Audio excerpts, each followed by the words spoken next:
Assalamualaikum warahmatullahi wabarakatuh.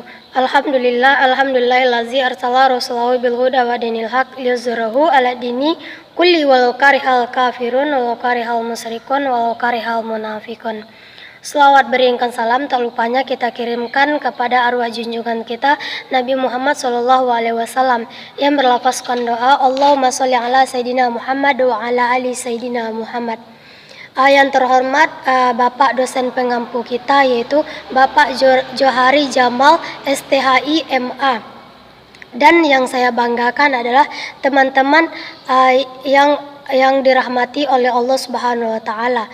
Baiklah, kami dari kelompok 4 akan membahas tentang metodologi dan pendekatan kontekstual hadis.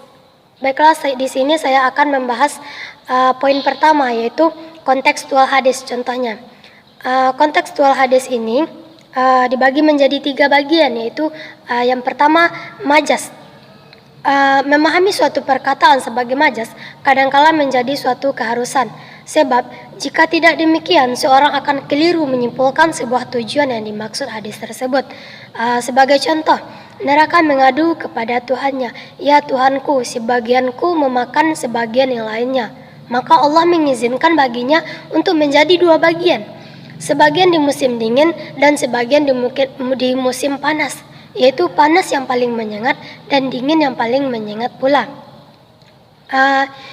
Sebagaimana ia juga menggambarkan dingin yang amat sangat sebagai bagian lainnya dari neraka jahanam tersebut.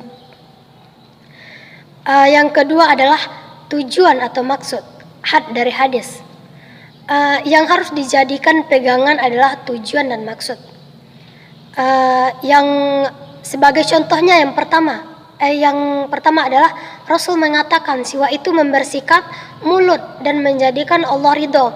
Tujuannya atau maksud dari hadis itu sebenarnya adalah membersihkan mulut sehingga Allah menjadi ridho. Ridho itu ridho kebersihannya. Sedangkan siwak merupakan media untuk mencuci mulut, penyebutan oleh Rasul. Menurut Yusuf Al-Qadarawi, karena sifat siwak cocok dan mudah didapat di Jazirah Arab, karena itu siwak dapat diganti dengan barang lain seperti odol dan sikat gigi yang kedudukannya sama dengan siwak. Yang ketiga adalah gharib. Gharib ini yaitu kata-kata asing. Gharib ini mempunyai peran yang sangat penting. Sebagai contoh, dalam salah satu hadis Rasul mengatakan bahwa barang siapa yang berpuasa pada bulan Ramadan dan melaksanakannya dengan penuh keimanan dan istisa'ban akan diampuni dosa-dosanya yang telah lalu. Lafaz tersebut adalah lafaz gharib. Pada umumnya orang memahami makna tersebut dengan arti penuh pertimbangan. Akan tetapi yang dimaksud lafaz tersebut adalah lafaz ikhlas. Dengan demikian, memahami ilmu gharib hadis merupakan salah satu upaya dalam memahami hadis secara kontekstual. Assalamualaikum warahmatullahi wabarakatuh. Perkenalkan, nama saya Pak Rizky Rante, NIM 1813020042. Di sini saya akan menjelaskan tentang analisis posisi Nabi. Muhammad Syuhudi Ismail melihat bahwa Nabi Muhammad SAW dapat diidentifikasi perannya dalam banyak fungsi, antara lain sebagai Rasulullah, sebagai kepala negara, sebagai pemimpin masyarakat, sebagai panglima perang, sebagai hakim dan pribadi. Kapasitas Nabi Muhammad SAW sebagai pemimpin misalnya dapat dilihat antara lain sebagai berikut. Nabi Muhammad SAW berkata, senantiasa urusan khilafah atau pemerintah harus ini di tangan suku Quraisy, sekalipun tinggal 2 orang dari mereka. Muhammad Syudi Ismail juga mengungkapkan bahwa hadis-hadis yang menyangkut fungsi Nabi sebagai pemimpin berlakunya hanya secara temporal, tidak secara universal. Yang menjadi karinah indikatornya ialah ketetapan yang ada dalam hadis-hadis di atas bersifat primordial, yakni sangat mengutamakan orang-orang Quraisy. Oleh karena itu hadis-hadis tersebut tidak dapat dimaknai secara tekstual apa adanya karena sangat bertentangan dengan hadis Nabi yang lain. Baiklah, selanjutnya saya akan menjelaskan tentang konteks historis, konteks sosiologis, dan konteks antropologis. Saya akan menjelaskan satu persatu dari ketiga pembahasan tersebut. Yang pertama yaitu konteks historis. Konteks historis adalah suatu ilmu yang di dalamnya dibahas berbagai peristiwa yang memperhatikan unsur tempat, waktu, objek, latar belakang, dan pelaku dalam peristiwa tersebut. Contoh dari konteks historis yaitu jika seseorang ingin memahami Al-Quran secara benar, maka ia harus mempelajari sejarah turunnya Al-Quran atau kejadian-kejadian yang mengiringi turunnya Al-Quran. Yang kedua yaitu konteks sosiologis. Konteks sosiologis ini adalah suatu ilmu yang menggambarkan tentang keadaan masyarakat lengkap dengan struktur, lapisan, serta berbagai gejala sosial lainnya yang saling berkaitan. Contohnya yaitu dalam Al-Quran kita jumpai ayat-ayat yang berkenaan dengan hubungan manusia serta manusia yang lainnya. Yang selanjutnya atau yang terakhir yaitu konteks antropologis.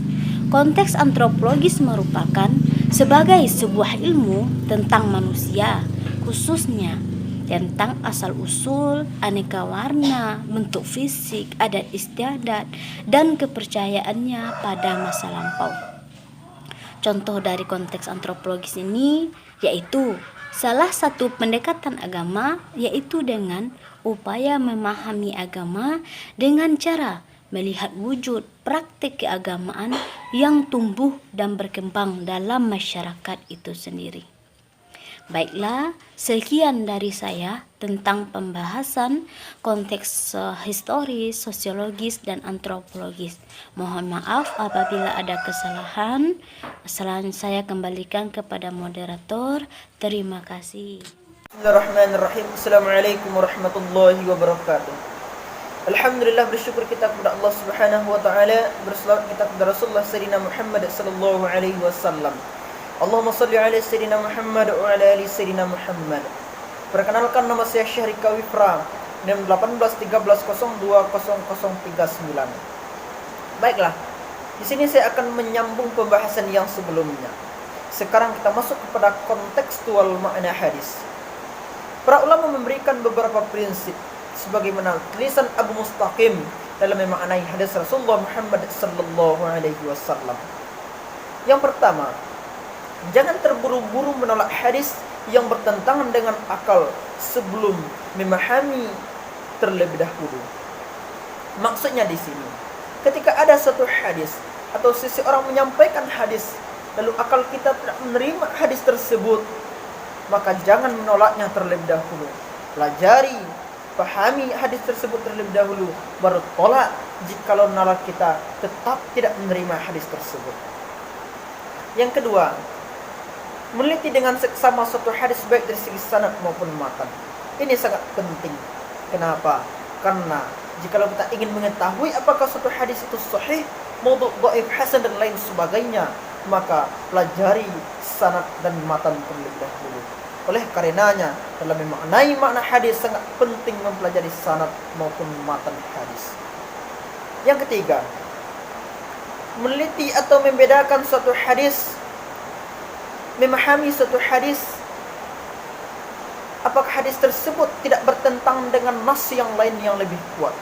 Maksudnya di sini, ketika ada suatu hadis yang menjelaskan suatu permasalahan, lalu hadis tersebut bertentangan dengan nas-nas yang lain atau hadis-hadis yang lain, maka perlu kita teliti hadis tersebut terlebih dahulu. Apakah hadis tersebut sama-sama bersumber dari Rasul atau hanya hadis palsu yang dikarang-karang saja.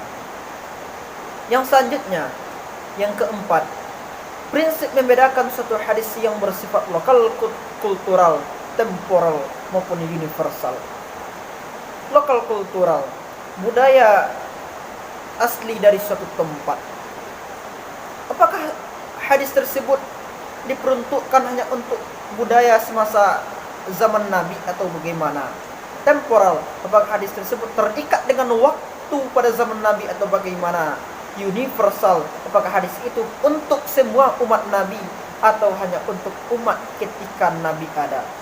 Oleh karenanya, kita harus belajar terlebih mendalam suatu hadis baik dari sifat lokal, kultural, temporal maupun universal.